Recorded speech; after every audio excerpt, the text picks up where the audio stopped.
Bwana Francis, watazamaji wetu na wasikilizaji wetu, ningependa kwanza kuwatumia salamu. Na jambo la kwanza ningependa kuwajulisha kwamba tunaye askofu wa jimbo Katoliki la Murang'A, Right Reverend James Maria Konasi, ndiye anayeongoza kundi hili tutakapozungumzia yale tunayo yapitia siku hizi, na hasa tuweze kupata nguvu katika imani. We need to revitalize our hope despite the challenge that we are facing. Kwa hivyo karibuni. So my Lord Bishop, welcome. Upande ule mwingine tunaye Padre Kinuthia. Kinuthia ni moja wa mapadre katika jimbo letu la Murang'A, na tungependa kumkaribisha hapa. Anashughulikia, atatueleza yale anayoyashughulikia katika jimbo. Kwa hivyo karibu Padre Stephen. Baada ya hapo tunaye Mama Mary Wamboi Njogu, ni mshirika na kiongozi wa kundi la kina mama katika parokia ya Keno Charles Rwanga na katika jimbo letu. Kwa hivyo anahusika sana kama mama na atatueleza zaidi kwa maana ako katika familia. Kwa upande wangu huku ninaye Madam Salome Kimani. Huyu, she is the chief nurse in the county of Murang'A. Kwa hivyo anashughulikia wale wote wanaowashughulikia wagonjwa, anawatumikia. Kwa hivyo atatueleza mengi, kwa maana janga hili linalo mambo ambayo yanahusu, kama tunavyojua, afya yetu na vile tutakavyoweza kukumbana na hili janga, kwa maana atatuelezea zaidi. Karibu Madam Salome. Upande ule ninaye Father mmoja, Father Paul Maina.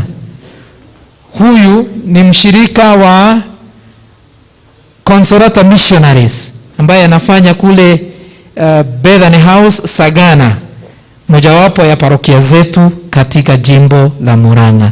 Father ameishi Italy pale Roma na kwingineko. Basi tumkaribisha, kwa maana haya yote anachangia katika kujenga imani yetu na hasa kutupatia matumaini. Kwa hivyo basi sitapoteza wakati, na sasa nataka kumwalika Baba Askofu aweze, kwa maana tumesema tumetoka katika jimbo la Murang'A, ni wapi huku, au jambo moja au mbili kuhusu jimbo Katoliki la Murang'A. Karibu Baba Askofu. Asante sana. Wote ambao tunashiriki katika kipindi hiki, tunaomba kama tunavyosema, ili jambo hili kubwa na mbaya ya COVID-19 ituache tuweze kuishinda.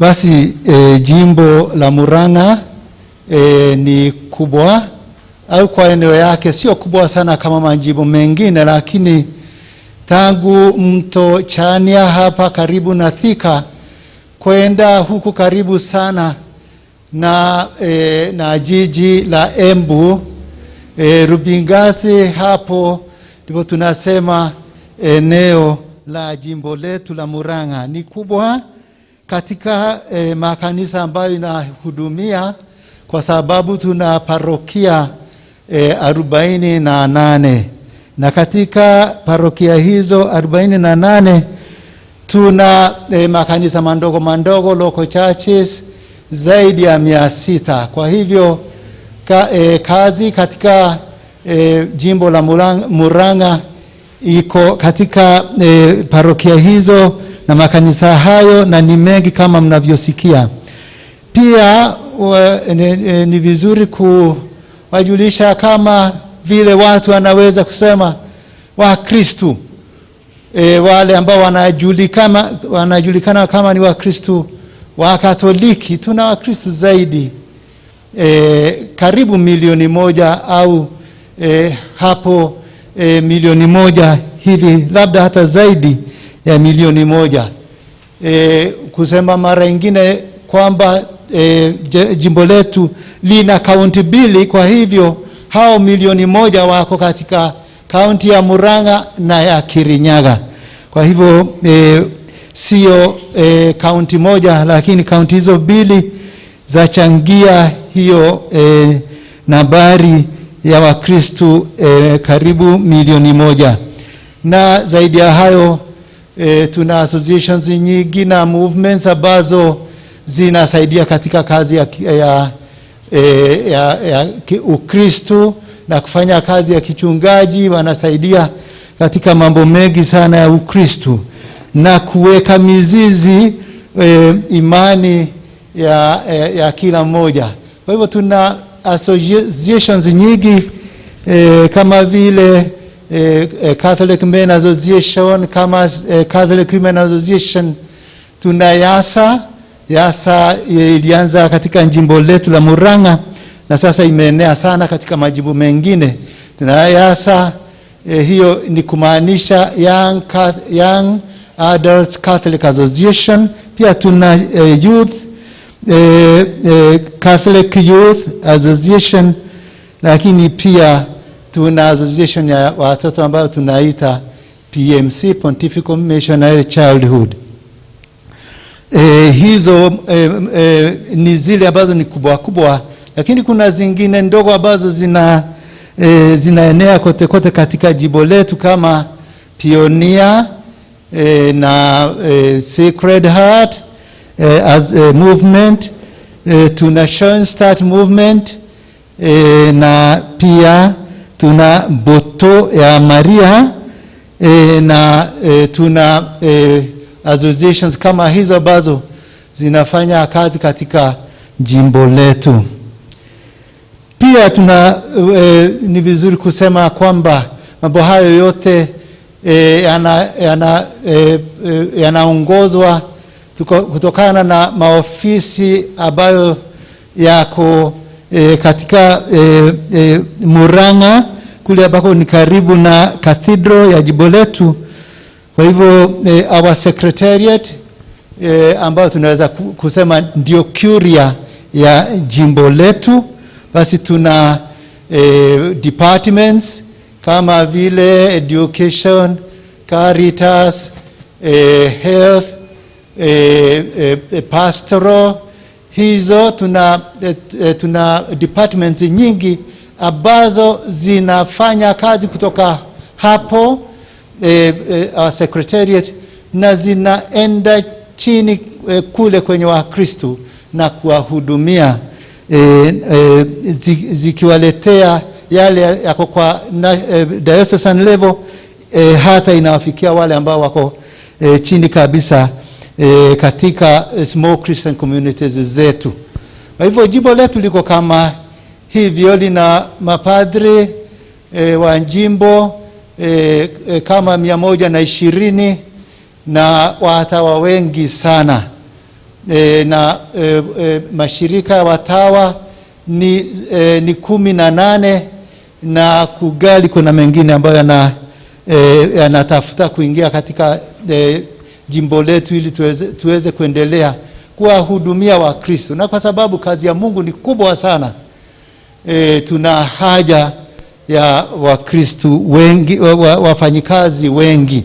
Ni vizuri pia kusema kwamba tuna wale ambao wanajiandaa kuwa mapadri wa kesho, maseminaristi ambao wametapakaa katika seminari zetu zilizo hapa nchini, na wote ni zaidi ya 70, ni zaidi ya 72, na tunasema hata 70 watu wanaweza kusikia kama ni nambari kubwa, lakini ni wachache. Tunasema ni wachache pia kwa sababu hao wako katika miaka ile 8 ya kujiandaa kuwa mapadri. Kwa hivyo unaweza kuona ni average ya kama 12 kwa kila mwaka, lakini ni wachache sana, na tuna haja ya wengi hata zaidi ya hao, ili Wakristo watu wa Mungu wapate watu wengi wa kuwahudumia. Hiyo ndio jimbo letu linakaa hivyo. Basi labda tutakapoendelea tukiongea tutasema mengi juu ya vile tunaishi na vile tunakaa katika jimbo letu. Asante. Asante sana Baba Askofu. Kama tulivyosikiliza kwa kifupi, sasa tunaweza sema tunajua angalau jambo moja au mbili, au jambo moja au lingine kuhusu jimbo Katoliki la Murang'A. Asante sana Your Lordship.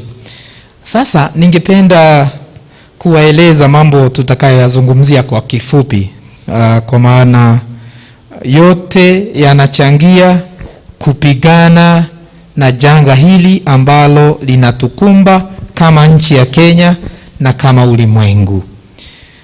Tutazungumzia kwa kifupi, we will use sometimes English, the experiences of COVID-19 in the area of health. Kwa wale ambao wanatoa huduma ya maana zaidi, kwa hivyo wanayo mambo yanayowakumba, they have their own experiences, and we will invite one of the senior nurses to share that experience with us, Madam Salome. Then we will also tunajua ya kwamba katika familia haya yote yanapotukia yanaguza familia, maisha katika familia. Kwa hivyo basi tungependa mmoja wetu ambaye ni Mrs. Mary Njogu aweze kutueleza kwa kifupi yanayotukia katika familia. Ingawa tuko na imani, kuna yale ambayo tunakumbana nayo kama familia. Kwa hivyo tutamwalika. Karibu Mary. Baada ya mambo ya familia tutamwalika Father Stephen. Father Stephen atatueleza zaidi, atazungumzia mambo ya psycho, social and spiritual experiences. Kwa maana hayo ndio amesomea zaidi, kwa hivyo atatuelezea kutokana na janga la corona, what happens? What happens in the mind? What happens spiritually? What happens to this person socially? Atatuelezea zaidi some experiences. Baada ya hapo tutamwalika Baba Askofu, kwa maana ni kiongozi wa kanisa na jimbo la Murang'A. Is the church affected by this? What are some of the experiences and what hopes will be there? We will now invite our bishop to do that. So moja kwa moja nataka kumwalika the senior nurse Madam Salome azungumze nasi. Karibu. Okay, asante sana Father Moses. Asante sana Mwangaza Studio kwa kutualika hapa.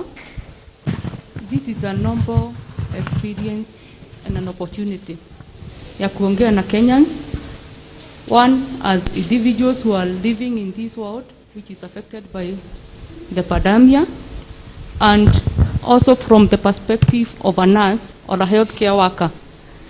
Nashukuru sana kwa kupatiwa hii nafasi. First, I would want us to understand what health is. Health, kulingana na WHO, they say that it is the complete state of welfare that is physical, social and spiritual, and not necessarily the absence of diseases. Kwa hivyo ndio tuseme uko na afya mzuri, lazima ukue uko na you are mentally stable, you are socially stable, and spiritually you are not disturbed. And sio lazima ukue ati huna janga lolote. And if at all you lack one of those things, then we say that you are unhealthy. As a health worker, when we got the outbreak of COVID-19, which was a global pandemic And we were expected to give effective and emergency care. One, we are supposed to work under certain principles and ethics. The principle of justice, the principle of autonomy, the principle of beneficence, that is the principle of intending to do good despite the prevailing circumstances. And with that, we know what COVID-19 has brought to us. It came with a lot of uncertainty because it was a new infection that we didn't understand. But as a health worker, I'm expected to deliver services guided by those principles, that I even have to apply the principle of autonomy, principle of giving that client a choice of choosing what is right or wrong without coercion. But at times, you find that health worker is held in that challenging environment, not being exactly sure which principle to apply and which principle to let go. But all in all, since the pandemic came in, we've been applying those principles despite the challenges, and we have been delivering. When we talk of what happened from the first time, might be as Kenya when we got the first client, what were we doing, or what was the experience? One, because it was a new pandemic, we didn't know how to handle it, and therefore we required a lot of trainings, a lot of creating awareness for us to know what to do and what to do, not to do. So there are do's and don'ts. And some of the things that we are really emphasizing on ni vitu zenye hata tukiwa kwa mtaa tunaambiwa. Mambo ya kuosha mikono. Because we know that the pandemic is caused by a virus. One, it is not airborne, but for a few seconds it floats in the air. And in that moment, you can be able, either it falls down after a certain duration, and you can be able to get it through contaminated surfaces. So the aspect of washing our hands, it is because of coming into contact with contaminated surfaces. And that is why kila pahali tuko, hata nyumbani, hata kwa duka, hata hapa pahali tumeingia kwa hii studio, tumeoshwa mikono, because we want to apply that. And the other thing was the wearing of the masks, because we'd want to prevent the spread of those microorganisms to the next person. The mask is there to protect, first of all, to protect your neighbor, and then when that neighbor also puts a mask, they also protect you. So that is the role or the goal of the mask. Kwa hivyo na wahisihi, hata tukiwa nyumbani, hata tukiwa tunatembea, tuvae mask. You put on a mask to prevent your neighbor, and then that neighbor puts a mask to prevent you. There's the aspect of course, the hand washing is accompanied by hand sanitizing. Might be you're in a situation where you cannot get water, use a hand sanitizer. There's what you're applying now, even in this studio, the social distancing. It is very important. We don't want to come into contact with somebody who has the signs. And therefore, the social distancing is very important, and we know what the government even has done. Even in the transport industry, people are not being congested in the matatus the way you used to do. All those things came because of the outbreak of the COVID-19. And when we look at the life of this healthcare worker, is it a nurse? Is it a doctor? Is it a clinical officer? Is it even a cleaner? This person, one, does not live in isolation. First, this is a human being who operates just like any other person. And therefore, they also have issues that can actually be disastrous to them. They have families. They also function and have their capacity. If you don't take care of them at the family level, where they also have their own children, they have the fear of what can happen to me. If I get the disease, what will happen to me? Can I might be transmitted to my family members? And therefore, I'm happy that there's even somebody who talk about the family values and what is happening at this particular time. Psychologically, they also get affected. Because when you are distanced from your family, then you get a lot of trauma. These are some of the experiences that we have to go through. You talk of COVID-19, people are fearful. But as a health worker, you are supposed to be at the forefront. You are supposed to be at the front line, taking care of even those people who are getting unwell, taking care of those people who are testing positive. And you have to really carry yourself with a shoulder of a lot of confidence, because the moment you don't do that, you don't convey hope, you don't convey trust to the people that you are taking care of. So health workers have their own challenges. But we are grateful because so many programs have come up that have really supported our well-being. The trainings, they are very reassuring because we know how to handle the pandemic, the COVID-19. We are sure of how now to put on the suits, the gowns that we are supposed to put on when taking care of those patients or those clients who are unwell. And also, there's a lot of follow-up even at the community level. All that has to be coordinated by the health workers. Whenever you hear that there is a patient who has tested positive, this patient had contacts, the healthcare worker has to move to those environments. Try to identify the people that the people who had come into contact with that positive client. And as we do all those things, sometimes you are exposed to very harsh environment, but we have to walk, we have to work, and we have to go and convey that message of hope, and also give the knowledge, because without knowledge, without knowing what to do, these people will be very vulnerable, and we may have a lot of cases, positive cases being reported. If I may put into context the case of Murang'A, the county where I work in, and also the diocese where I come from, we have only had one positive client, but we have been able to do a lot of social mobilization to ensure that there are no positive clients. The people who are coming in are being tested, so that to ensure that we don't get the many cases happening in Murang'A.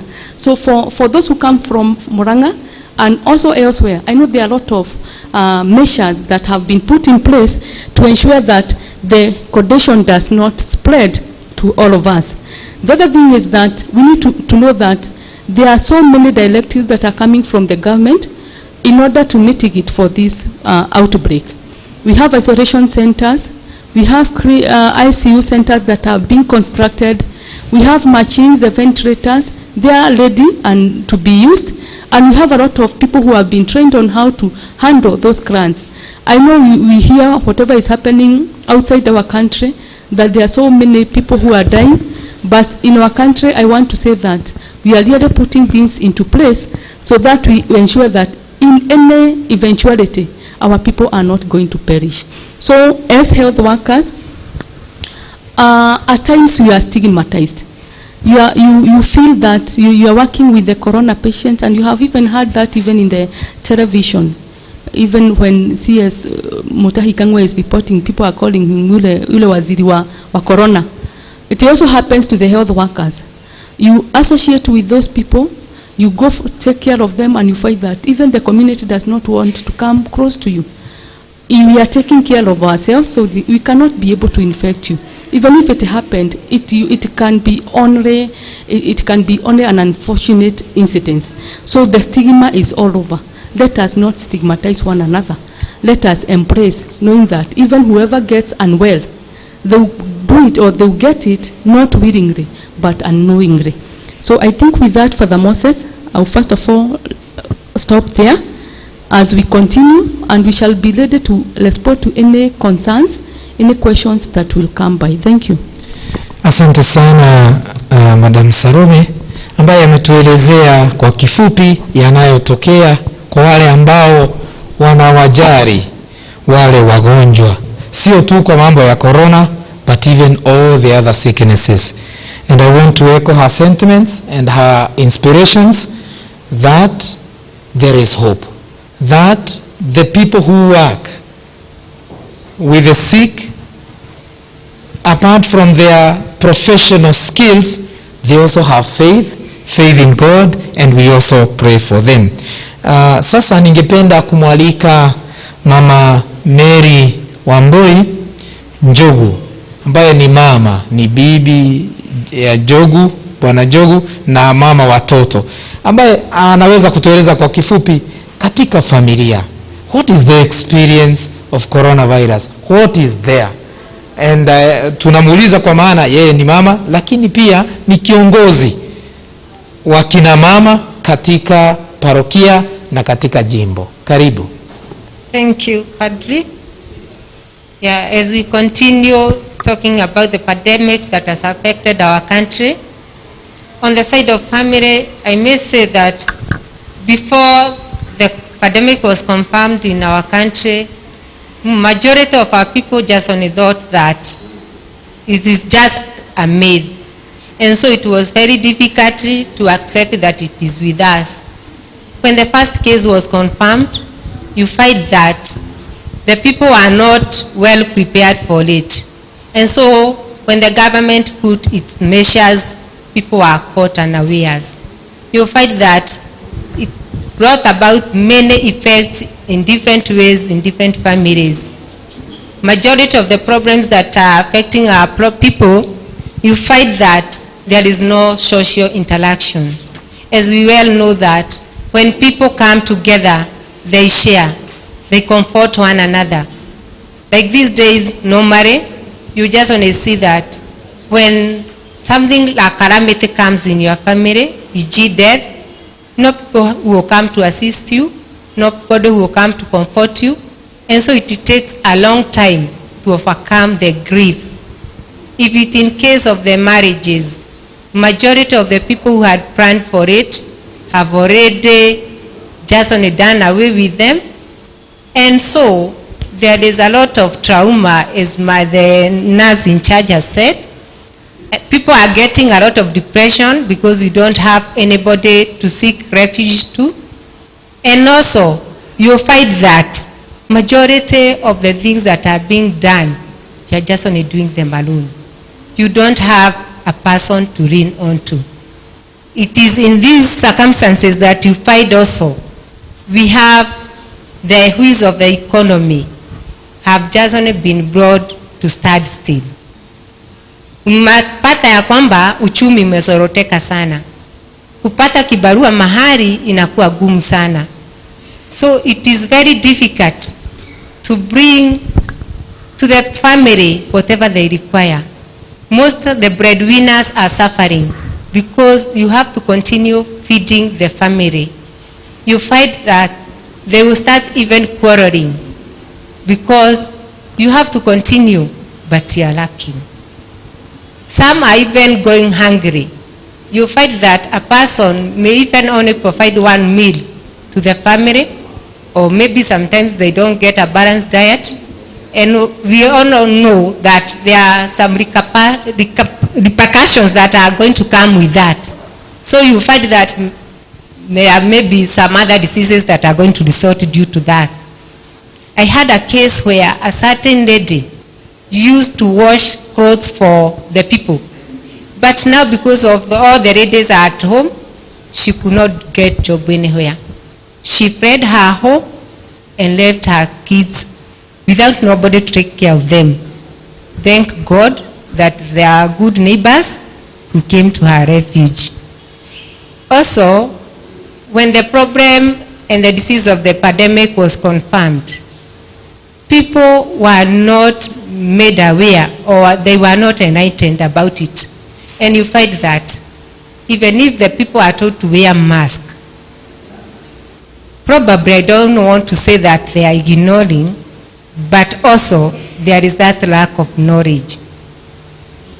Majority of them, they are just only taking it for granted. But we trust that with the time, it is good that we be a brother's keeper.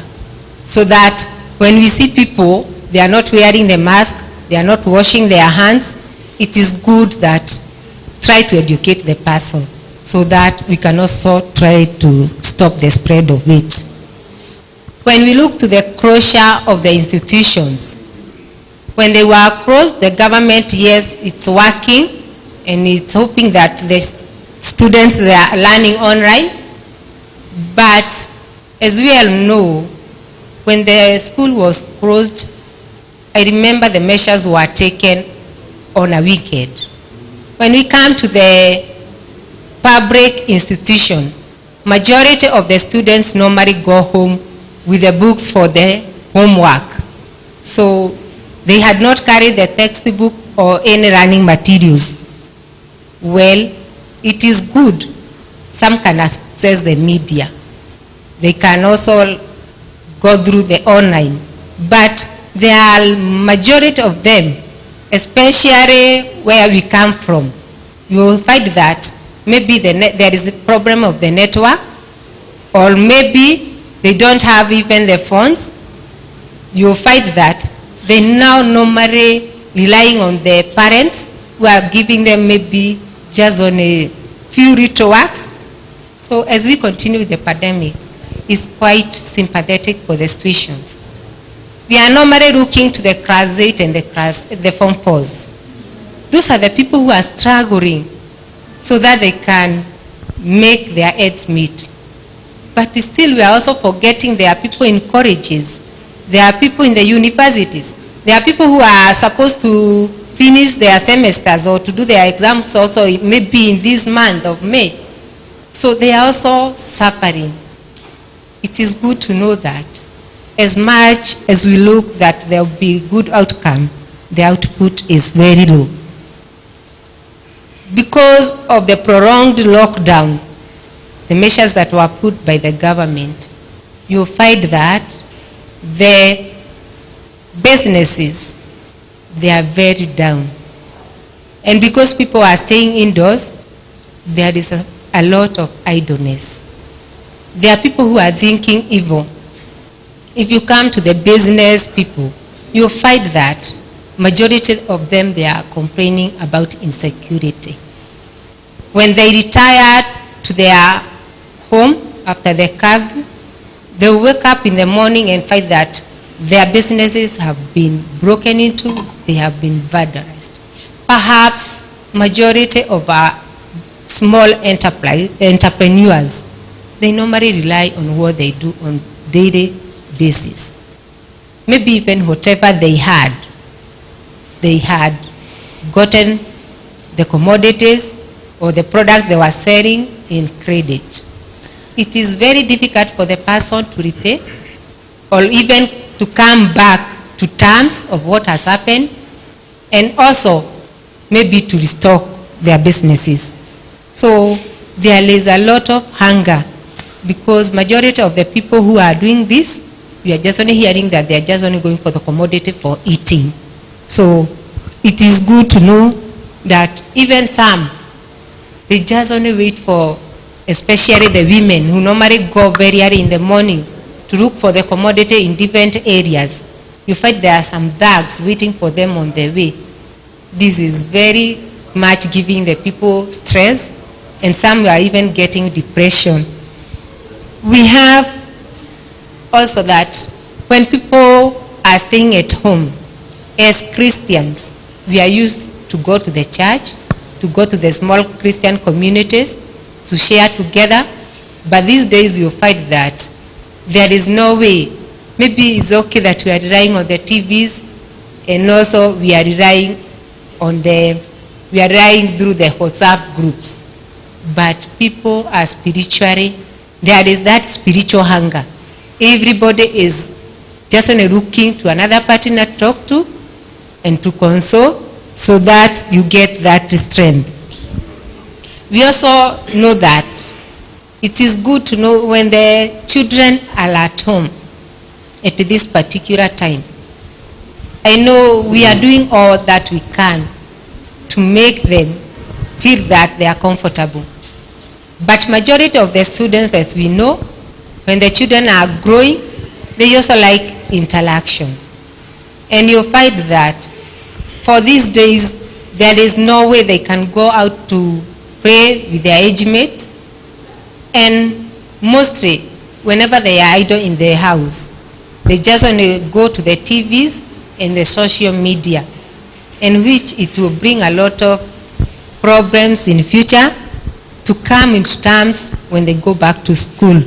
So it is good to say that there are also domestic problems or domestic violence in the families, because they are using the limited resources that are there. You find people, they start now quarreling, they start talking to each other in a lewd manner, and maybe finally you find that there is no good relationship in the family.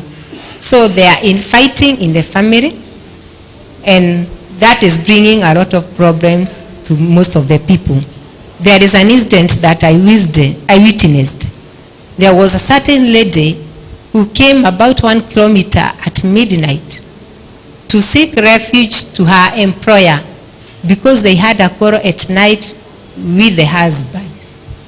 This was very bad, because it's only because it's only the lady who is going to work, and for the husband, he doesn't do anything. So when the wife comes back in the evening, he wants the little that he has looked during the day.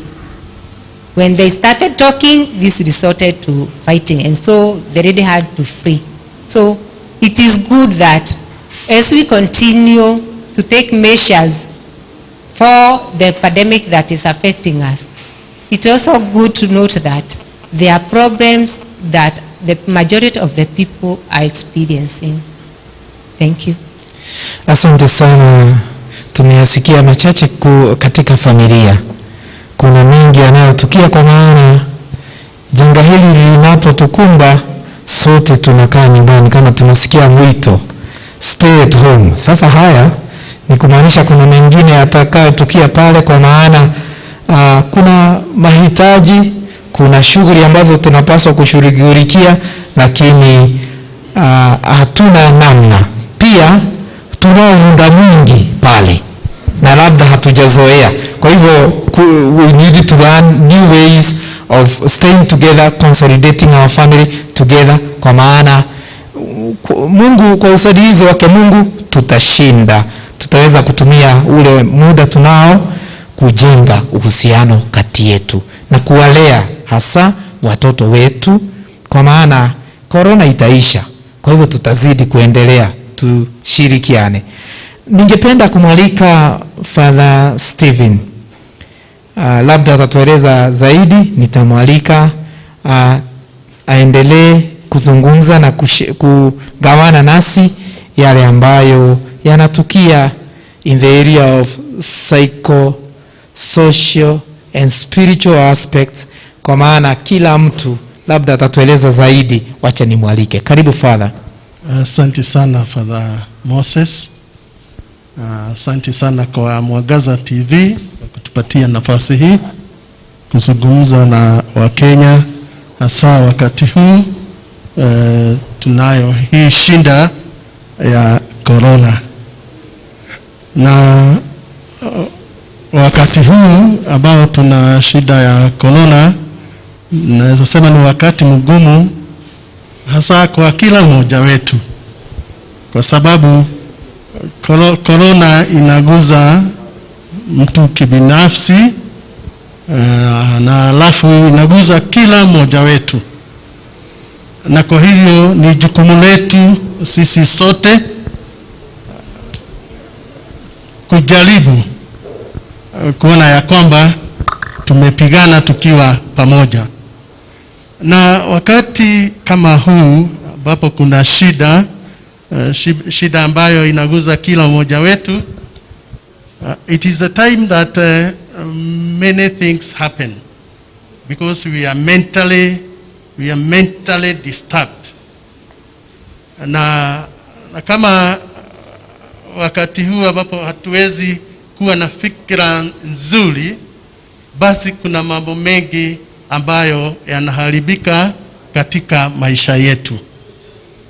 Kama vile tumeelezewa na hao wengine wameguzia mambo kadha wa kadha, lakini ningetaka kuguzia, I would like to highlight a few things that affect the way we feel at this time, the way we act at this time, and even the way we think at this given time. Because it is a time that we need to take very good care of our mental health. What we feed our mind with.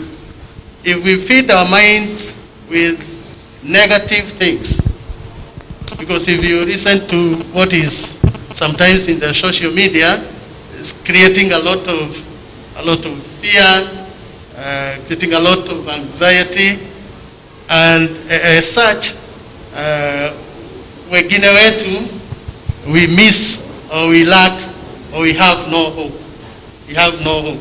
But when we feed our minds with positive things, ni kujua ya kwamba hata kama kuna shida wakati huu, katika hizo shida zetu tunaweza pia pata mambo mazuri. We can always get good things out of the difficult situation that we find ourselves in. Kwa hivyo sisi kama binadamu tunapopata janga kama hili, basi kuna mambo mengi ambayo yanatushinda. We experience very difficult problems in our lives. First of all, if you look at when this disease came, you know, our mind was disrupted. Our thinking was disrupted.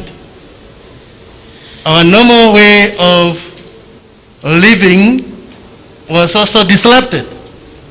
So this disruption did not just come on its own.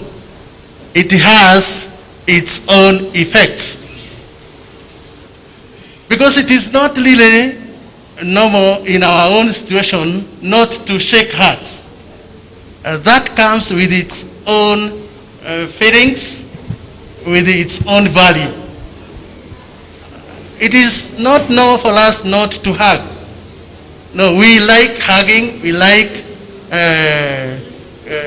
greeting each other, having very warm handshakes. So when that does not happen, you know, initially, or before then, we thought that you don't greet a person who is your enemy. That's the person you don't extend a handshake to. But now, it's not a question of a person who is your enemy, but it is everybody. Your parent, your friends, you don't extend your hand. So that leaves one with certain feelings. We have issues of walking around with masks. All of us now are having masks. When you move outside here, you find everybody with a mask. You know, it's not something we are used to. It's something completely very new. And that is why you might find some of us having a problem even wearing it, because it's something that we are not used to. So we have also, because of this disease, we have experienced a lot of job losses. People have no salaries. They are worried about what they are going to eat, what they are going to feed their families with. What does the future hold for them? And this creates a lot of anxiety and a lot of worries.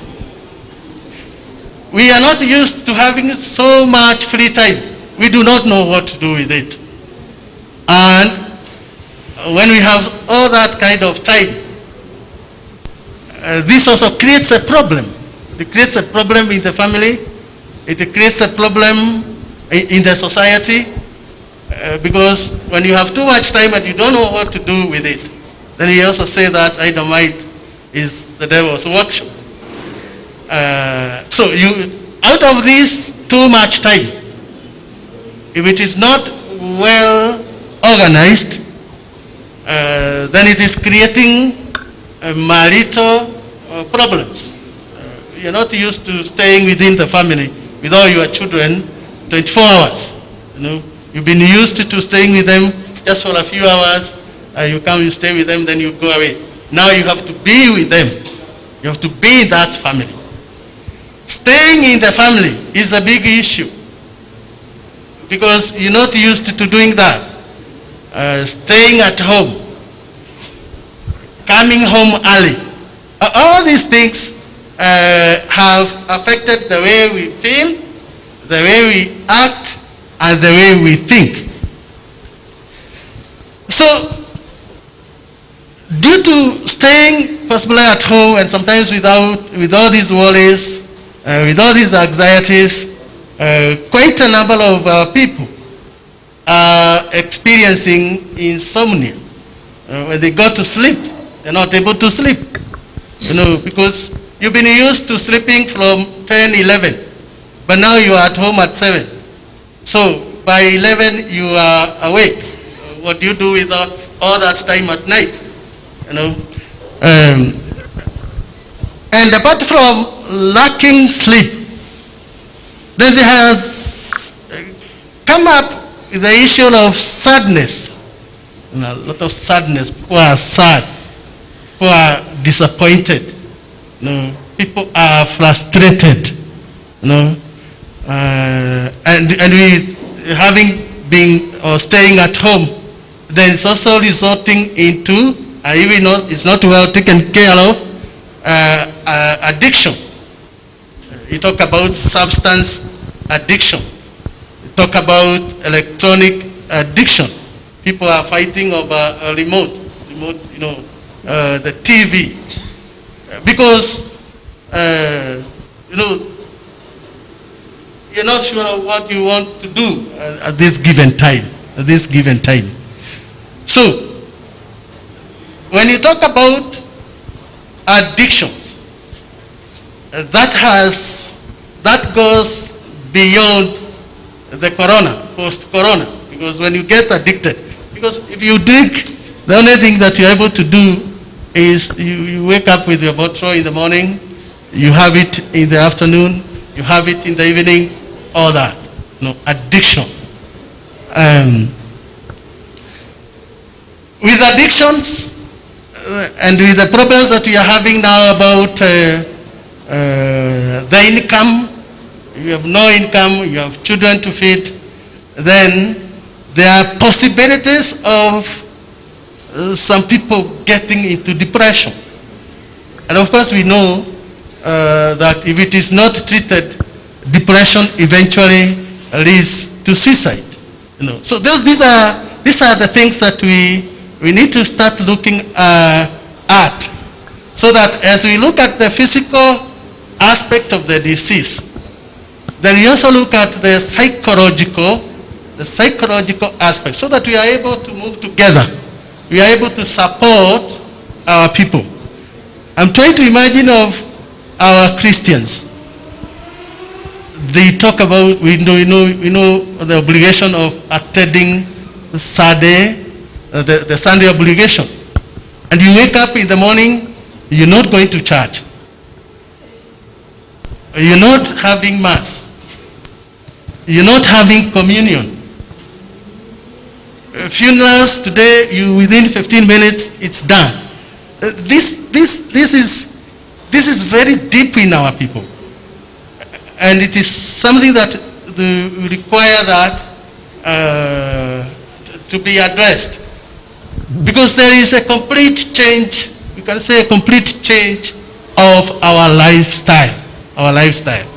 So as we continue reflecting on this, the coronavirus has brought about a change of lifestyle. And we need to embrace that change. We need to adjust ourselves to that change. Because without that change, then we remain adamant. And when we remain adamant, then we will not see the use of these masks. We will not see the need of the sanitizers. We will not see the need of social distancing, because we will just take it as any other disease. So it's a moment that as those people are working towards getting a vaccine and whatever else, we need to allow ourselves to adjust to the situation in which we find ourselves in. So thank you. Asante sana Padre Stephen.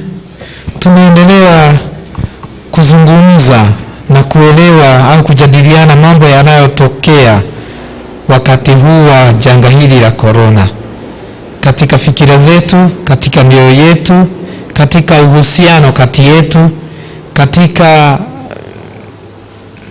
in our emotions, all that. Kwa hivyo basi asante. Sasa ningependa kumwalika Baba Askofu. Haya mambo ya corona, they have also touched the church. Baba Askofu, is the church in it?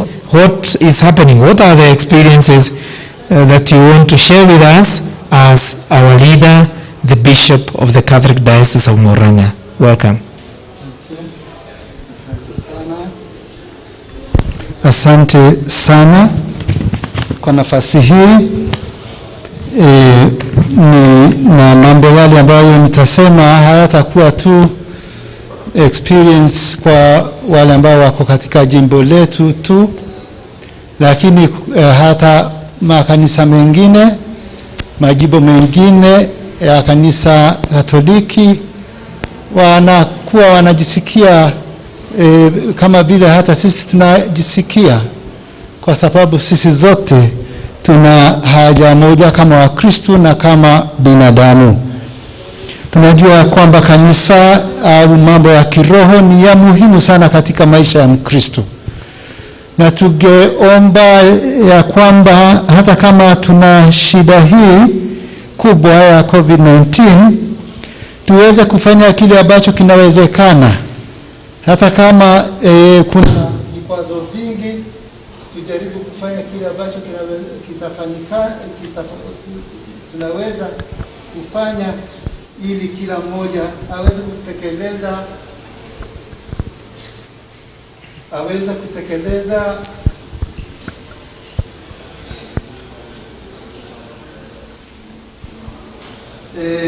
wajibu wake kama Mkristo.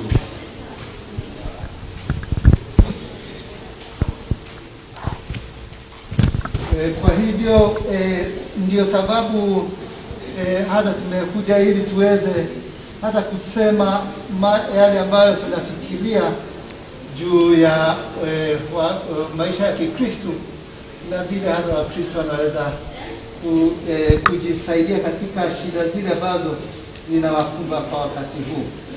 Lakini nianze na kusema kwamba angalieni ya kwamba kanisa hatuwezi kufanya mikutano au kusanyika katika kanisa kwa sababu ya social distancing ambayo inatakikana, na nchi yetu imependekeza kwamba ni lazima hata sherehe ambazo tunafanyia kanisani zikwishe ili tuweze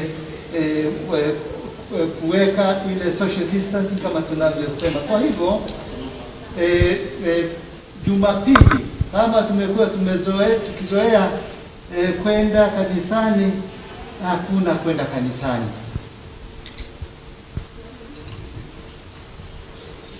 Kwa hivyo jambo hilo ni gumu sana. Jambo hilo ni gumu sana. Wale ambao wanahudhuria kanisa kila Jumapili wanajua ukienda wiki moja bila kwenda kanisa, kuna kukosa kule kukosa, unasikia umekosa kitu cha maana sana. Kwa hivyo misa kila Jumapili hatuendi. Lakini hiyo ni jambo moja tu, lakini la maana sana. Maisha yetu ya Kikristo, hasa sisi wa Kristo wa Katoliki, inazunguka sana sana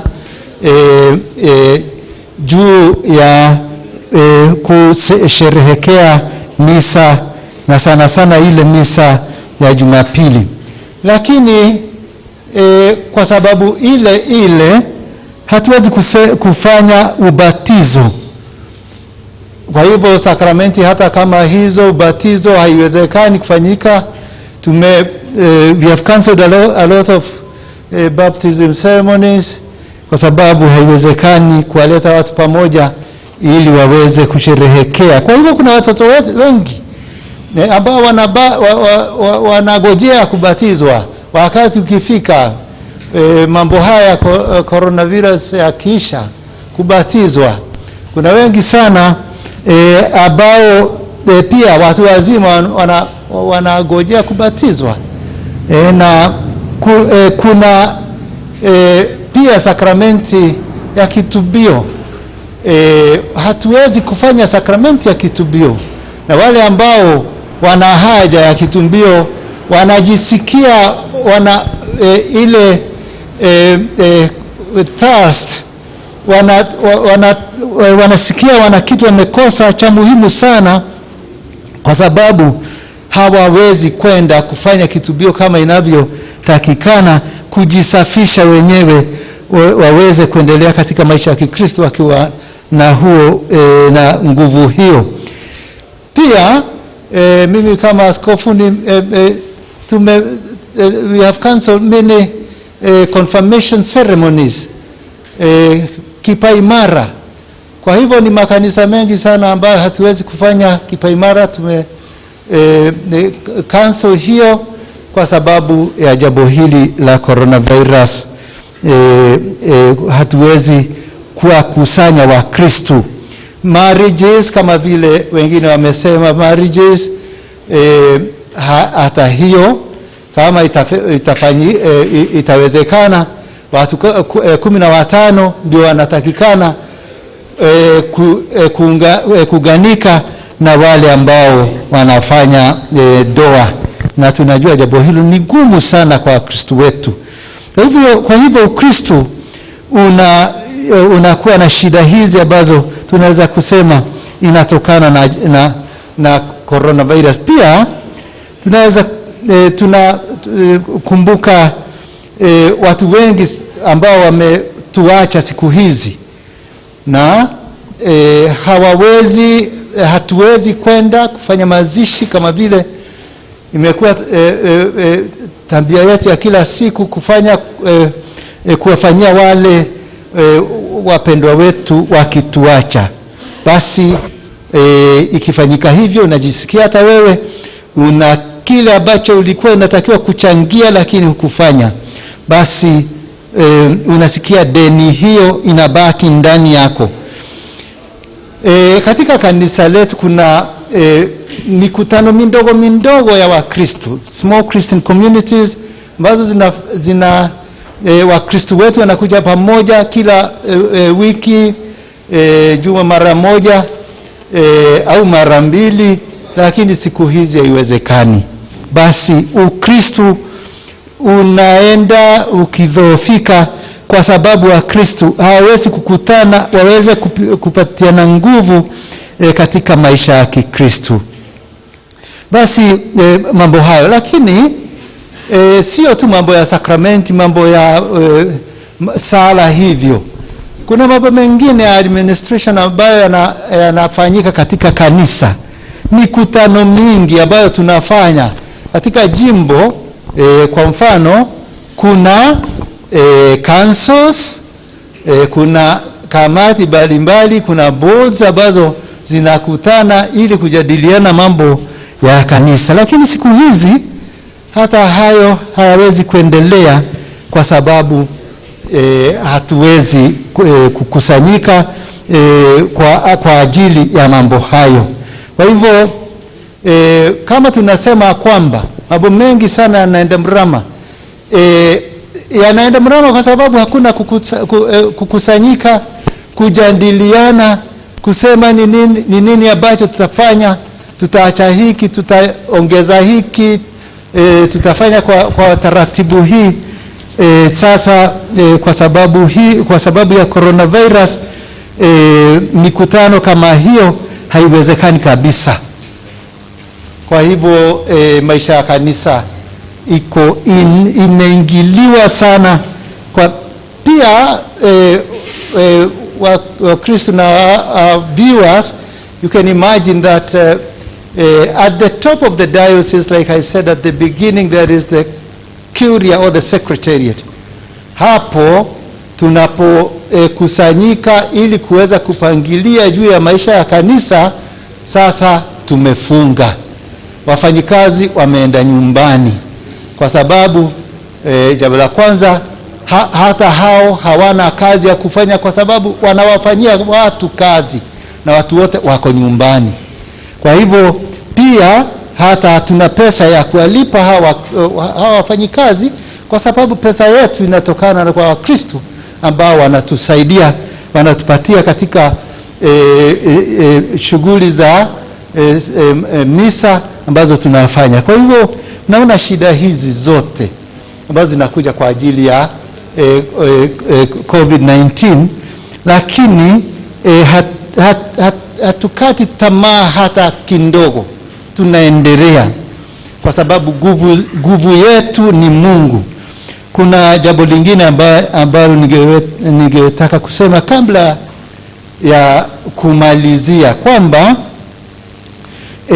kwa sababu kuna haja hizi zote na shida zile ambazo zinakuja kwa ajili ya COVID-19, hata sisi katika jimbo tumeonelea tufanye mpango ya kuwasaidia wale ambao wana haja hizo. Kwa hivyo tumefanya initiative ambayo tunaita help to help, lakini kwa kusema pia kwa to make it even more particular, we say help CDM to help. It means help the Catholic Diocese of Murang'A to help. To help who?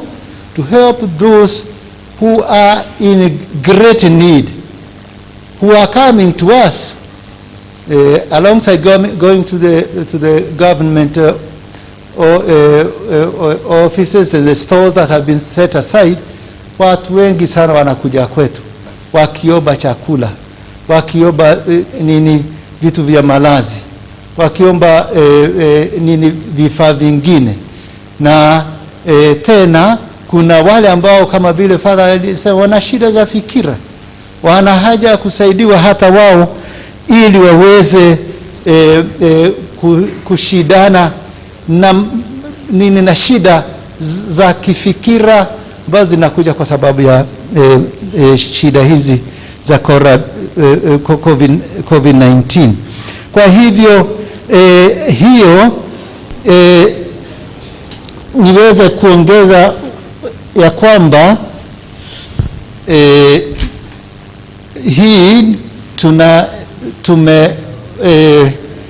hii ndio initiative ambayo tunafanya katika jimbo letu ili tuweze kuwasaidia wale ambao wana shida sana, na tumeifanya usaidizi wetu kwa katika nyanja 4. Moja ni ya sensitization, ingine ni ya psychosocial spiritual support kama vile Father amesema, ingine ni humanitarian support, na ingine ni health na sanitation. Sensitization ni kwa sababu ni watu wengi sana hata sasa hawajaingiwa na kujua na kuitikia kwamba coronavirus iko na sisi, na wajizuie katika wasishikwe na coronavirus. Wanaenda tu bila kufanya kama coronavirus iko nasi. Basi sensitization, then also psychosocial spiritual support, na ndio sababu tumefanya tumetafuta toll free number ili wale ambao wako mbali wanaweza kupiga simu bila malipo na kupata usaidizi kwa wale ambao tumewaweka tayari kufanya hivyo. Tena humanitarian support ni wale wenye shida za kimwili, za nguo, za chakula nini, hao kuwasaidia. Lakini pia health and sanitation ni vitu kama hivi vya kunawa mikono au vitu vingine vya kuleta usafi ule ambao tunatakiwa kuwa nao ili tuweze kupigana na jambo hili la coronavirus. Mambo hayo ndio tunafanya, na tumewaendea marafiki zetu watusaidie katika jambo hili, na wengi wanakuja kutusaidia.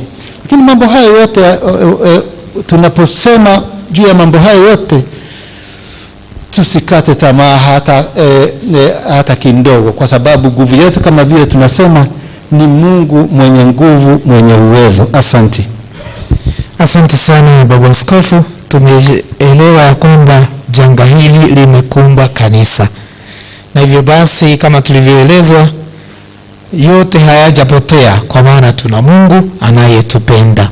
Kama Baba Askofu alivyotupa moyo au alitushauri katika mahubiri ya kwamba Mungu atupenda sana, hivyo basi tunaweza kutumaini. Sasa nauliza, kuna shida hizi ambazo there are these experiences as it was shared from the health perspective, from the family perspective, from the psycho, social, spiritual perspective, and the church perspective or ecclesial perspective. Sasa, is there hope? What is there? Will you just briefly give us a word from the health? Is there some hope for the health workers? Some hope. So, Madam Salome, briefly, you can say something about what hope is there. What do you ask the nurses, the doctors, the clinicians, those working there? What is their hope? Thank you so much. Thank you so much, Father. What I can say is that despite everything, despite the high cost of traveling, despite the lockdowns, there is hope. We have positive outcomes that have come with coronavirus. Like you've heard, even industries waking up and starting making face masks. We've had even companies that are preparing hand sanitizers. Initially we were importing. We have even reduction in some of the cases because of the practices that we are putting in place. Because of the hand washing, conditions like the upper respiratory tract infections have gone down. That is because of hand washing and also putting of the masks. Conditions like the diarrhea conditions have also gone down because of the aspect of hand washing. So our hands are very clean nowadays. There is no microorganism that can run there and survive. So that one is quite positive. And because of this pandemic, we've seen people coming together and working together. The multi-sectoral partnership and collaborations are actually in the rise.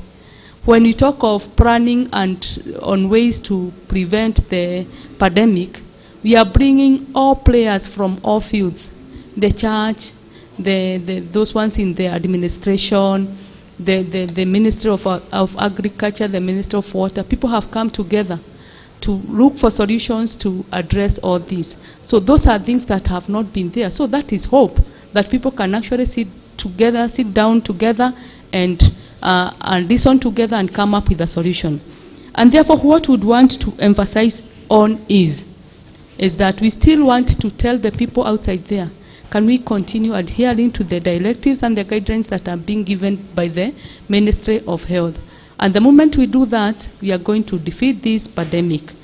We also want to urge people to minimize the levels of stigma. Let us embrace one another.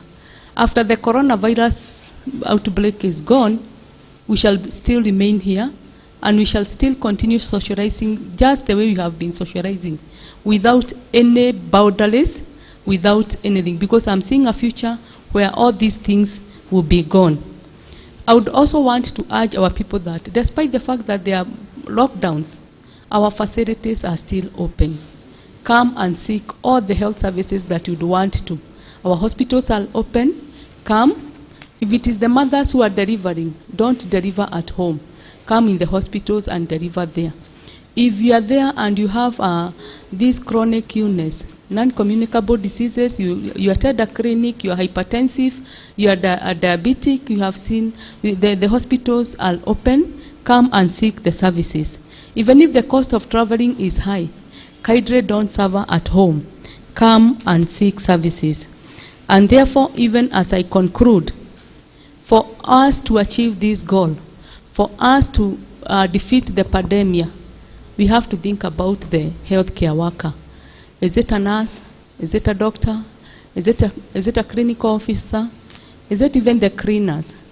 The government and all the institutions have to come together and take care of that important personnel. In health, the assignments cannot be replaced. They have to be hands-on. They have to be done by somebody. And therefore, I'll finish by saying that a healthcare worker does not operate in isolation, just like I had said. This is a person who has a family. This is a person who requires to be mentally stable. This is a person who requires to be socially well taken care of for him or her to deliver that optimal health care appropriately.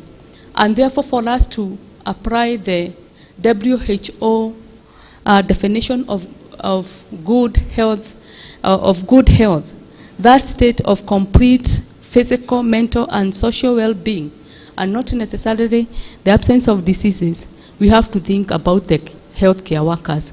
So the ball is outside there to everyone, to the government, to the churches, to the individuals. Let us take care of our healthcare workers, because at the moment now, all the burden of preventing this illness from spreading is on the shoulders of the healthcare workers. And what I can tell everyone there is that we are up to the task. We are ready to defend and protect Kenyans. Thank you. Asante sana. Tumesikia ya kwamba there is hope. Hata kwa wauguzi wale wote ambao wanatujari katika mambo ya afya, wote wanatushughulikia, kuna matumaini. Katika familia, Mary, say a word briefly so that we can move to the next point. I have very few comments. As we have been told by our nurse, is that there is hope, there is future, that this pandemic will be over. As we well know, we are supposed to take advantage of this situation. We are supposed to socialize at this moment. We bond with our children. We share together. We have dialogue in our homes. And when we harmonize our families, when we have very good communication amongst ourselves, even the little resources that are there, we will be in a position to share them well. Also, is my appeal maybe to the government or the people responsible. There are very many people who are needy. And as much we hear that there are donations from the government or from the county, I would appeal to them, the machinery that they are using to reinforce the lockdown and especially the curfew. Still the same machinery, they are supposed to insist on making sure everything that has been given for the needy people, it normally reaches to the intended person. It is also good to know that majority of our religions association, and especially the CWA in the Catholic Church, we are teaming up together to assist the needy. We as groups, we are going to visit the less fortunate in our communities. And still I trust that it's happening in the whole of our country. It's also good to know that it is the time now we are supposed to sacrifice. It is difficult to know the people who are suffering because everybody is indoors at this particular time. But in the normal circumstances, each and every person knows the less fortunate in the neighborhood. Take a step so that they are supposed to be helped in the right manner. There are those people who are most vulnerable than the others. as we have been told by the bishop, it is good. We as the people, maybe God has blessed you. We can be in a position to give whatever we have to the diocese or to the churches, and they can be in a position to reach even to the rural people who are there in the villages. Also, let's take time to rediscover our talents, and especially to the children. We can assist them because majority of them, maybe they come home, they find that their clothes are washed by the house girls. Maybe they don't know how to cook. Maybe even for the interaction of the husband and the male child, it is good to have a good time so that after this pandemic is over, they can come out and say, this is what I learned. Also, because majority of the children are becoming bored, it's good to have a program or a schedule that we can be in a position to assist them so that they can see that they are not just only caged at home, but that's where they're supposed to be. It's also good to note for the parents that parents are the first teacher to the child. Even before you took your child to school, you are the first teacher. So let's appreciate the task that has come with the corona, and we take note of that. So it is also good to highlight as my last point that we are also proud, maybe most of the families, for the closure of the nightclubs, because for the addicted people, majority of them, and I trust that they are going to leave taking one or two for the road. Thank you. Asante sana, tumesikia kuna matumaini hata katika familia. Father, wakati watu wana shida za fikira, za when they have their emotions are disturbed, when they feel something negative because of what is there some hope? Yes, Father, there is hope. First of all, we need to accept that this disease is with us. Yes. We accept. Because if we do not accept, then we will not be able to fight it. Every time that we are confronted with a difficult situation, we normally have two positions. Either we fight or we flight. So in flight, you deny, you escape. But in fighting, you confront the situation because you want to get a solution. So one of the things that we need to do, apart from accepting that the disease is with us, is to tap into our inner strengths. Inner strengths. When we tap into our inner strengths, then we are able to bounce back. Amidst this difficult situation, amidst losing job, amidst not going to church, we know when we get into our inner strength, then we are able to come back and face the reality as it is. Two, if we allow stress to get into us, then we'll have a bigger problem. We need to work out, come up with the skills to handle stress, or what we call stress management. Because when we are able to manage our strength, our stress, then we will have the energy to move on. In managing our stress, then we need to allow ourselves to eat well. If we have food, eat well. You hydrate, drink a lot of water. Then take a good walk, take some exercises. This releases the tensions within us. Maintain a positive attitude. Despite the challenges that are there, we are still alive. We are not yet dead. We are not yet done. We are still alive. Have a positive attitude. Connect with others. Don't close yourself in your house. Connect with others through the phone, through emails. Of course, now you have to keep social distancing. And then I know that you are not alone in this situation. You're not alone. All of us are together. And if we move together, then we will effectively deal with the sickness. Make time for yourself. Have time also to pray. Connect with your God. because we trust and we know that God is with us. Connect with God through prayer. Spend as much time with the family as Maria has told us. Spend good time with the family. Get the best out of this situation. I would want to finish by saying, despite all these things, we have the power, we have the capability of moving ahead. This disease is not above us. Despite the fact that it is spreading very fast, we are still able to manage it if only we work together and we hope we feed our mind with positive things. Get the best out of the situation as it is. Thank you. Asante sana Father Stephen. Baba Askofu, ushauri wako kwetu katika imani, katika matumaini, katika mapendo na katika yote yatakayojenga upya uhusiano wetu na Mungu na kati yetu. Asante sana. Kama sema katika lugha ya Kiingereza anasema every cloud has a silver lining.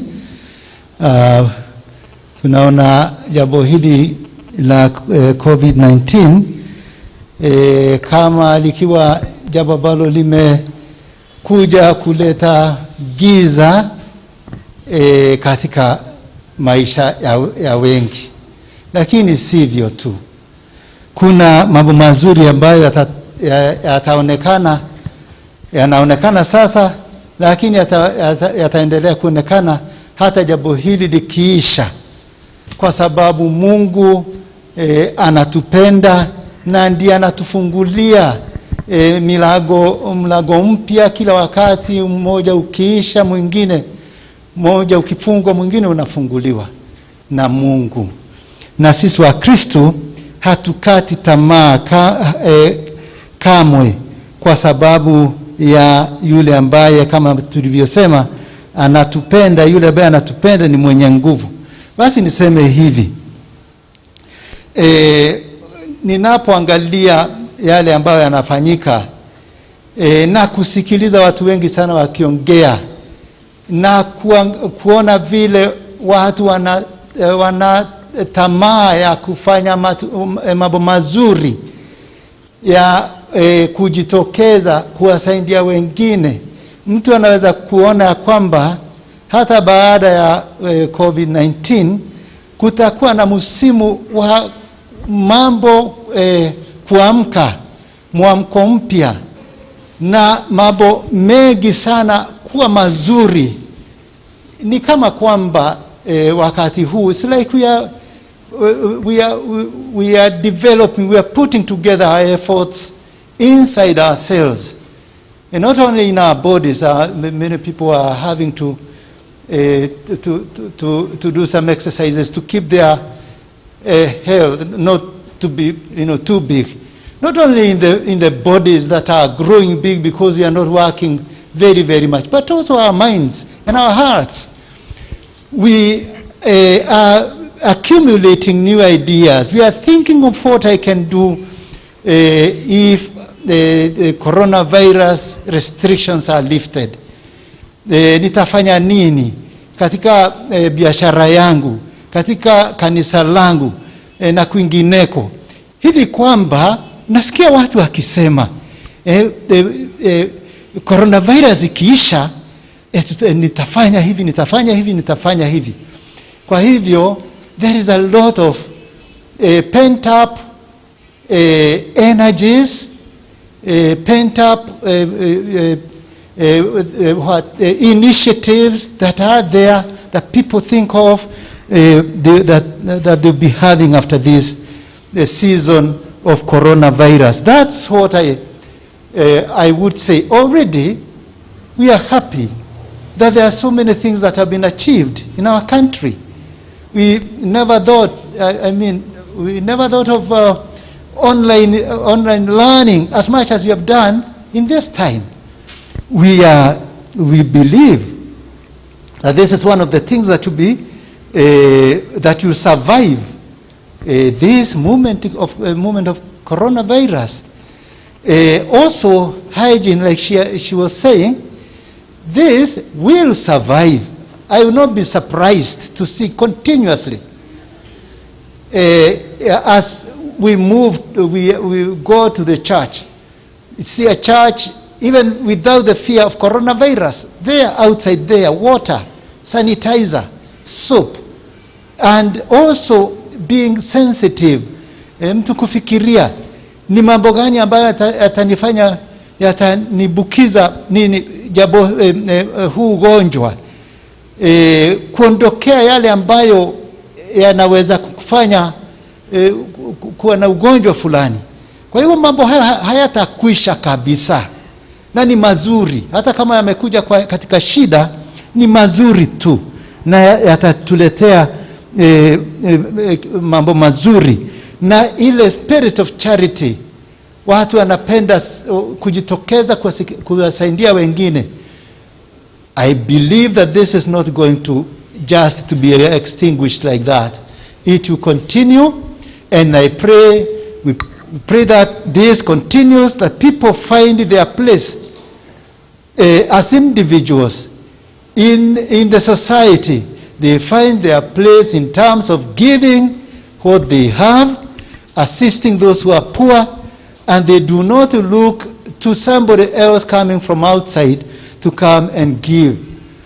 So that personal understanding of who I am in the society, it has come at this time.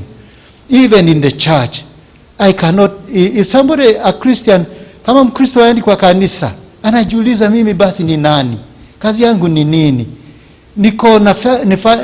Natakiwa kufanya nini?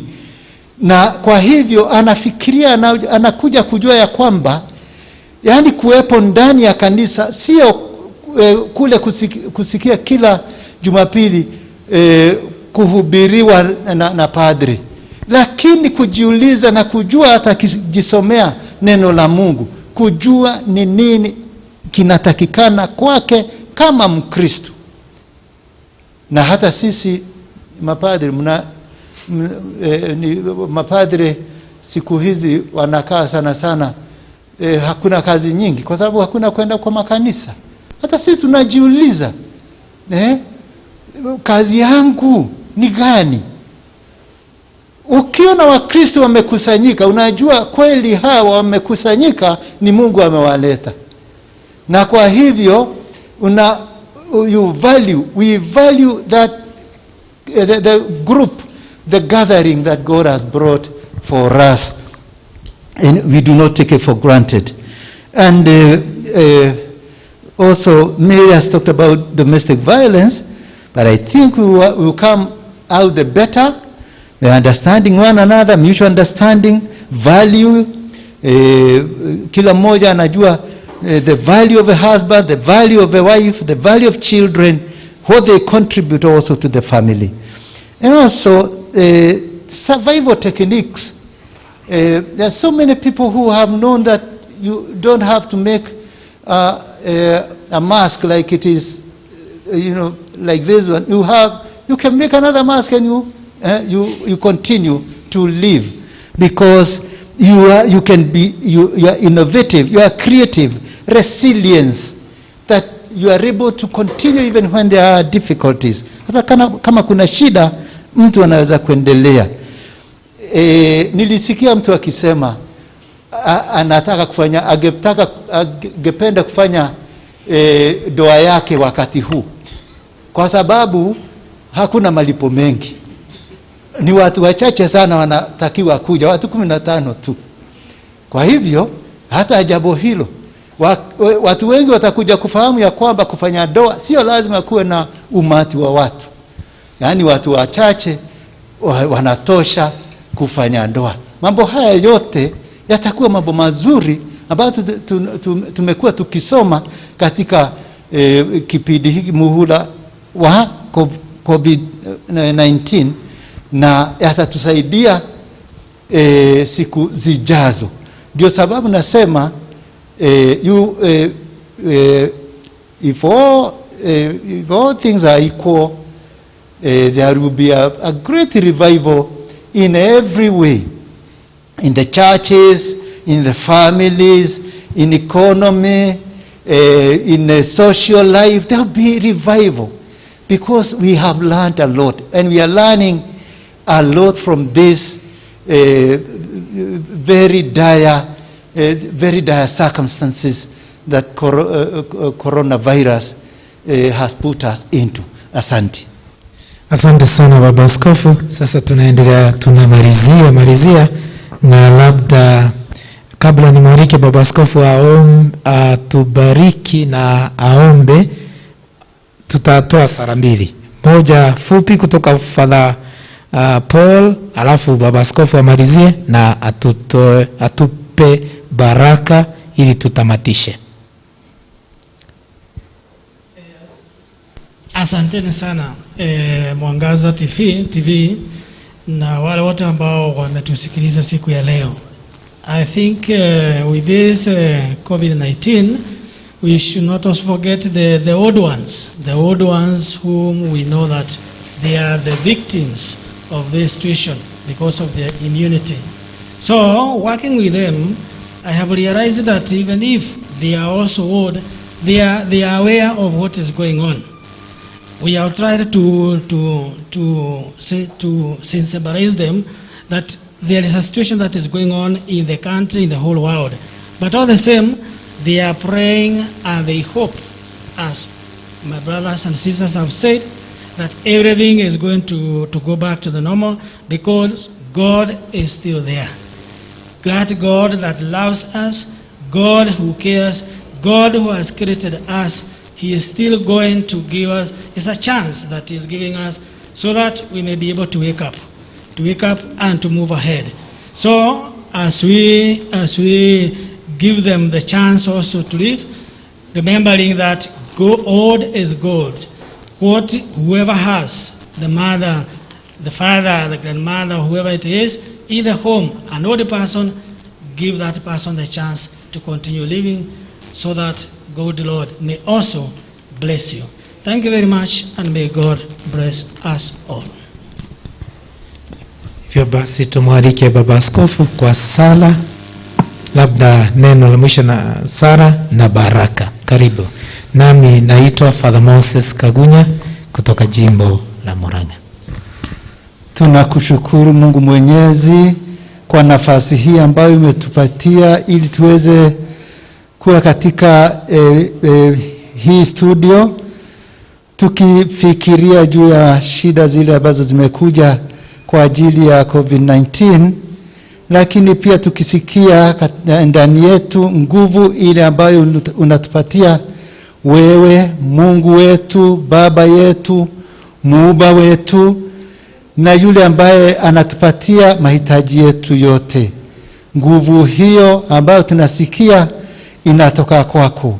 Unataka pia tugawane na wengine kwamba tunapokuwa na shida hili kubwa litakwisha, na litakapokwisha utatupatia hata mambo mazuri mengi zaidi ili tuweze kuendelea tukikutabua kama Baba na kama Muumba wetu.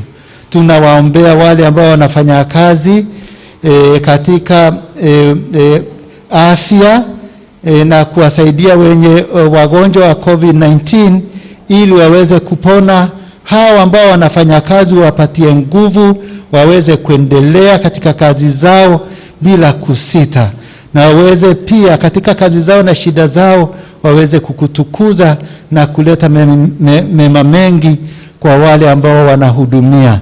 Sisi zote tunajiweka mikononi mwako na tunajua ya kwamba ututafanyia mema mengi, kwa sababu matumaini yetu ni kwa wewe uliye Baba yetu.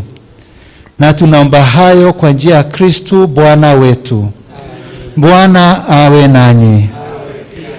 Awabariki Mungu Mwenyezi, Baba na Mwana na Roho Mtakatifu.